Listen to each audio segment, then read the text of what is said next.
ইরানের সর্বোচ্চ নেতা আয়াতুল্লাহ আলী খামেনির মৃত্যুর খবর ছড়িয়ে পড়ার পরপরই কোনোভাবেই থামানো যাচ্ছে না ইরানের সাহসী যোদ্ধাদের। পারমাণবিক শক্তিধর যুক্তরাষ্ট্র ও ইসরায়েলের বিরুদ্ধে চোখে চোখ রেখে একাই লড়ে যাচ্ছে পারস্যের এই সৈনিকরা।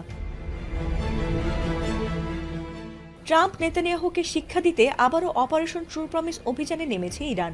আর সেই অপারেশন 4-এর অংশ হিসেবেই তারা আমেরিকা ইসরায়েলে ব্যাপক মিসাইল হামলা চালিয়েছে। আর তাদের সেই নজর কেবল স্থলে আকাশপথেই নয়, বরং সাগর পথেও। কোনো সাগর পথেই যেন ইরানিদের হাত থেকে নজর এড়িয়ে রেহাই পাচ্ছে না আমেরিকা ইসরায়েল। তাদের জাহাজ দেখা মাত্রই নির্ভুল নিশানায় মিসাইল দিয়ে উড়িয়ে দিচ্ছে ইরানের ইসলামী বিপ্লবী গার্ড বাহিনী। শুধু তাই নয়, ইরানের সঙ্গে চ্যালেঞ্জ নিতে গিয়ে একের পর এক মার্কিন সেনা নিহত হচ্ছে সাগর পথে। আর সেই ধারাবাহিকতায় এবার ভারত মহাসাগরে আমেরিকার যুদ্ধজাহাজ নজরে আসা মাত্রই সফলভাবে মিসাইল হামলা চালিয়েছে ইরান। আর সেই হামলায় আগুন ধরে যায় দুটি জাহাজেই। এমনকি যুদ্ধের প্রথম 2 দিনেই 650 জন মার্কিন সেনা নিহত বা আহত হয়েছেন বলে দাবি করেছে ইরানের বিপ্লবী গার্ড বাহিনী।